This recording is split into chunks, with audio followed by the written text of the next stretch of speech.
Bugungi darsimiz, hurmatli talabalar, 1941-91 yillarda O'zbekistonda yer suv munosabatlari. Mavzumizning rejasi, ya'ni avvalambor o'sha ikkinchi jahon urushi yillarida O'zbekistonning qishloq xo'jaligini qayta qurilishi va keyingisi O'zbekistonda paxta yakka hokimligining qaror topishi, uning salbiy oqibatlari.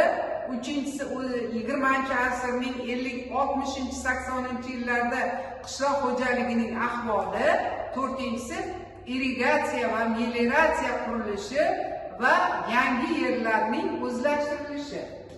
Ya'ni biz o'tgan darslarimizda albatta har bir mavzuning tarixshunosligi va manbashinosligi haqida gapirgan edik. Bu mavzumizning avvalambor, ya'ni manbashinosligi, biz bilamizki, Yunusovani, Sa'dullayevni, Choriyevni, Ro'ziyevni, masalan, o'sha Surxon Sherobod qishloq xo'jaligi asaridan yoki Yunusovani 20-asrning 80-yillarida O'zbekistonda ijtimoiy iqtisodiy jarayonlar, ma'naviy hayot kabi nomli o'sha dissertatsiyalardan bilib olishimiz mumkin. Manbashinosligi nimadan iborat? Avvalambor 1941-91 yillarda, ya'ni o'sha O'zbekistonda avvalambor yillarda bo'lgan tarixiy davrni o'z ichiga oladi. Bu davrda ikkinchi jahon urushi yillarida yer suvga bo'lgan munosabatlarga bo'lgan munosabat yoki bo'lmasa 60-80 yillarda paxta yakka hokimligining, ya'ni uning natijalariga asoslanganligini biz mavzuning manbashinosligi deb olamiz.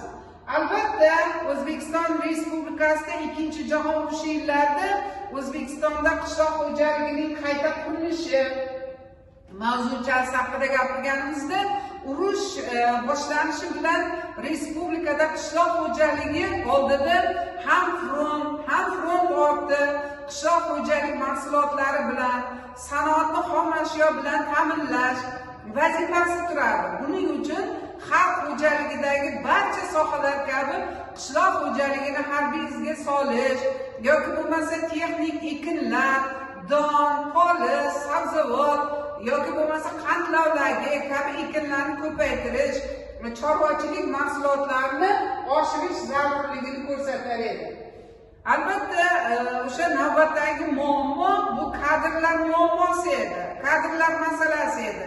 Chunki malakali kadrlar, qishloq aholisining mehnatga yaroqli bo'lgan asosiy qismi frontga safarbar etildi. Ya'ni mehnatga layoqatli, ya'ni necha ming qishloq ahli, ya'ni sanoat, qurilishga jalb etildi. Shu sababli 1941-42 yillarda, ya'ni mehnatkash dehqonlarning soni 20%ga, 1945-yilga kelib esa 40%ga kamayib ketdi. Ayniqsa mexanizatorlarning soni kamayib ketdi. 30 mingdan 3 mingga tushib ketdi. Albatta, urushga ketganlarning o'rnini ayollar, qariyalar, voyaga yetmagan bolalar egallashga majbur bo'ldi. Endi albatta, o'sha don, texnik ekinlarni ko'paytirish, ya'ni harakatlar natijasida 1942-yilning bahorida, ya'ni qo'shimcha 220,5 ming gektar yer o'zlashtirildi. Qishloq xo'jaligi ekinlarining, ya'ni miqdori ham o'zgarib ketdi. Urushgacha ekin maydonlarining 90%da paxta ekini ekilgan bo'lsa, urush yillarida bu ko'rsatkich ancha kamaydi. Ya'ni masalan, Farg'ona viloyatida paxta maydoni 50%dan ortiqroq kamayib ketganligini ko'rishimiz mumkin. Oziq-ovqat mahsulotlarini tayyorlash imkonini oshib ketganligini ko'rishimiz mumkin. Albatta, 20-asrning 60-80 yillarda qishloq xo'jaligining ahvoli qanday bo'lgan? Respublikada dehqonchilik qadimda sun'iy sug'orishga asoslanganligini bilamiz. o'zbek xalqi suvning, ya'ni o'sha nimani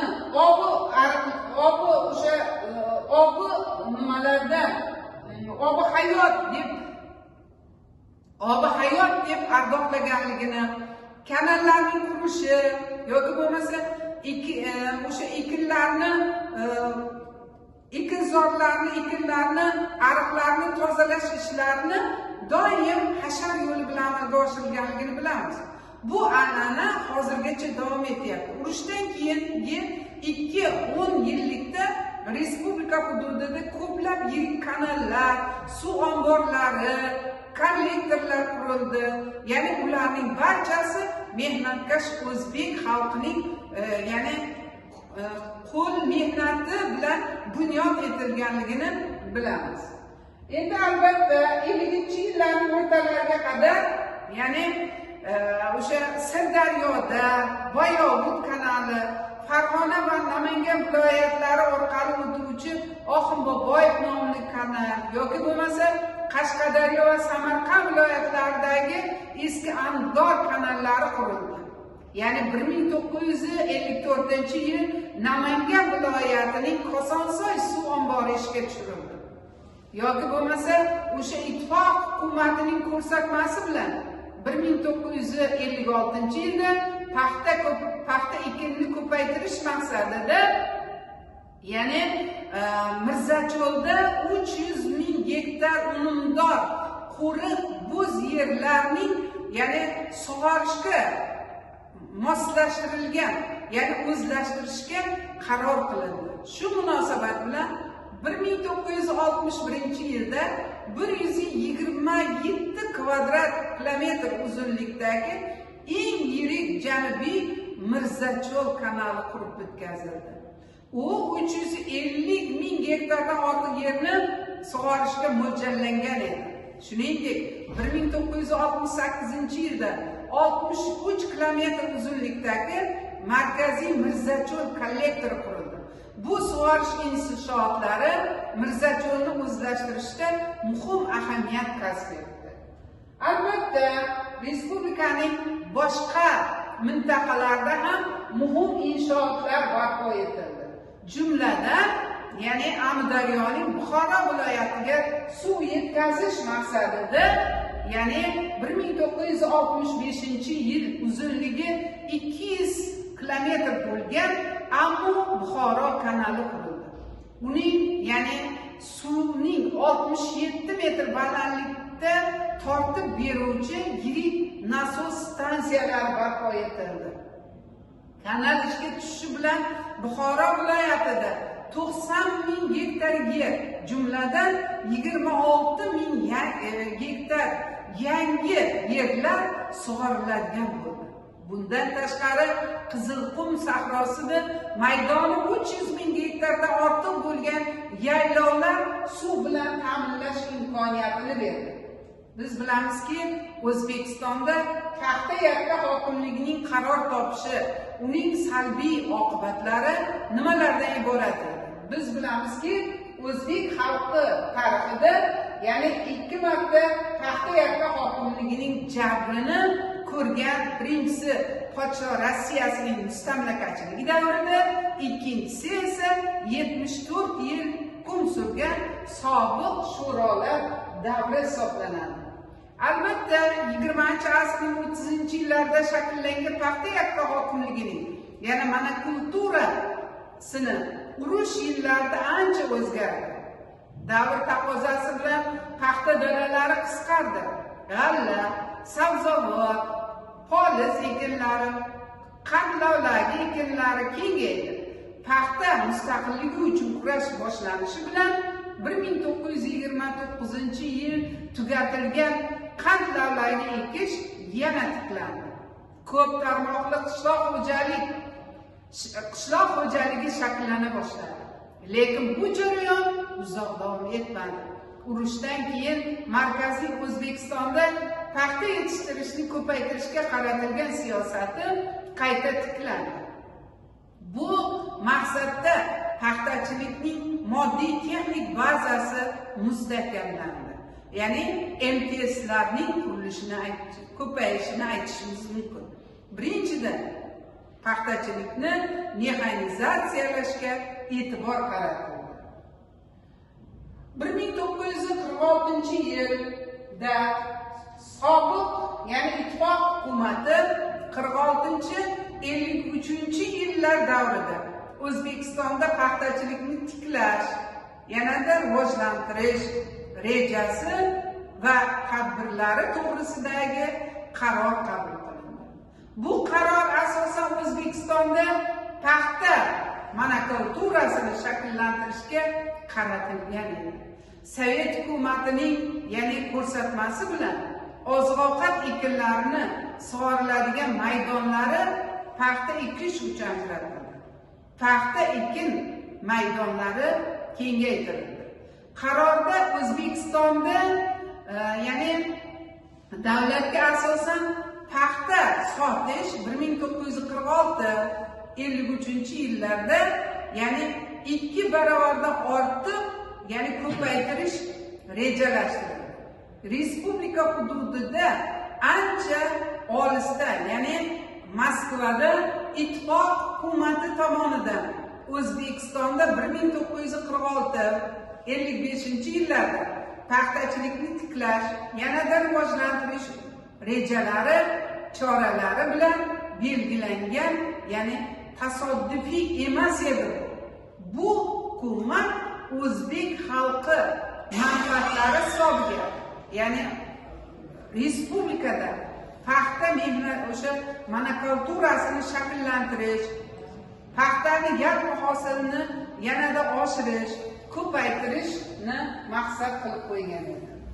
Albatta, irrigatsiya, melioratsiya qilinishi va yangi yerlarni o'zlashtirilishi qanday holatda bo'ldi? Biz bilamizki, avvalambor o'sha 50-yillarda boshlangan respublikadagi cho'llarni o'zlashtirish yoki bo'lmasa cho'llarni o'zlashtirish ishlari keyin ham, ya'ni hattoki o'sha uzoq yillar keng miqyosida olib borilganligi, 70-yillarda Mirzacho'l, uning tarkibiy qismi bo'lgan 423 kilometr, ya'ni hududni o'z ichiga olgan Jizzax cho'lida yirik paxtachilik vohasi tashkil etish maqsadida, ya'ni unumdor, ya'ni qo'riq yerlarni sug'orish, o'zlashtirish ishlari davom ettirildi.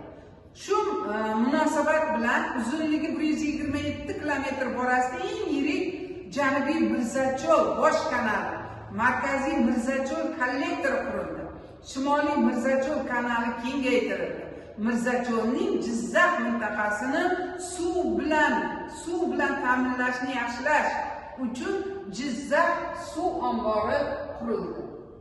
Endi biz bilamiz, Markaziy Farg'onaning qo'ri yerlarni o'zlashtirish maqsadida katta hajmdagi irrigatsiya inshootlarini qurilganligi, 70-yillarda, ya'ni Farg'ona vodiysini suv bilan ta'minlashni yaxshilash, cho'llarni o'zlashtirish uchun, ya'ni Sersuv, Norin daryosidan suv oladigan katta Andijon, ya'ni katta Namangan kanallari, sig'imi 2 milliard kub metr keladigan eng yirik Andijon suv ombori qurilganligini bilamiz. Ya'ni Janubiy Surxon suv ombori vujudga kelishida 100 kilometrlik Sherobod, ya'ni o'sha mashhur kanalni ishga tushirilishi yoki Sherobod cho'lida 90 ming gektar yangi yerlarni sug'orish imkonini berdi.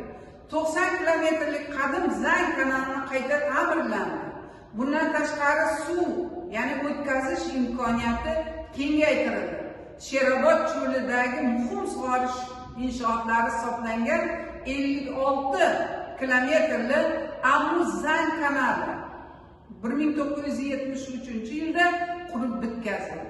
O'sha yili, ya'ni Oq Qapchig'ay kanalining qurilishi boshlandi. Bu kanalning ishga tushirilishi tufayli Qiziriq cho'lida, ya'ni 30 ming gektar unumdor yer suv bilan ta'minlash imkoniyati vujudga keldi. Mana hurmatli talabalar, mana bu nimada O'zbekiston SSR o'sha oblastlarda tomorqa yer uchastkalari uchun tomorqa yer uchastkalarini ajratish to'g'risidagi, ya'ni O'zbekiston mustaqil bo'lish arafasida 1-oktyabrgacha bo'lgan ma'lumotni mana shu tablisadan bilib olishingiz mumkin. Endi xulosa qilib aytadigan bo'lsak, ya'ni avvalambor, ya'ni Respublika qishloq xo'jaligi sobiq ittifoq davrida amalga oshirilgan paxta yakka hokimligi o'lkadagi o'sha juda ko'plab salbiy oqibatlarni keltirib chiqardi.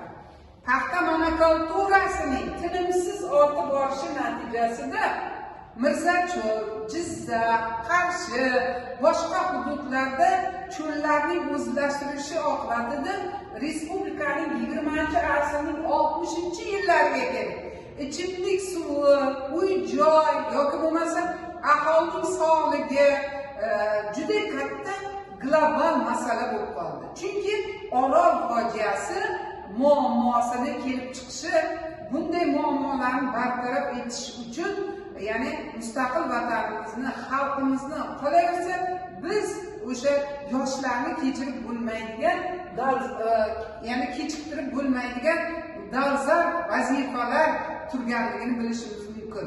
Ya'ni biz mana shu Orol fojiasi haqida gapirganimizda, albatta mustaqillikdan oldin, ancha oldin Orol dengizi qurib borishi, bu aynan buni negizi paxta yakka hokimlik monokulturasini shakllantirishga juda katta e'tiborni qaratilganligi deb xulosa qilib aytish mumkin. Mana hurmatli talabalar, bugungi mavzumiz bo'yicha biz mustaqil, ya'ni mavzuni o'zlashtirishingizda mustaqil topshiriqlar beryapmiz. Bu topshiriqni bajaramiz.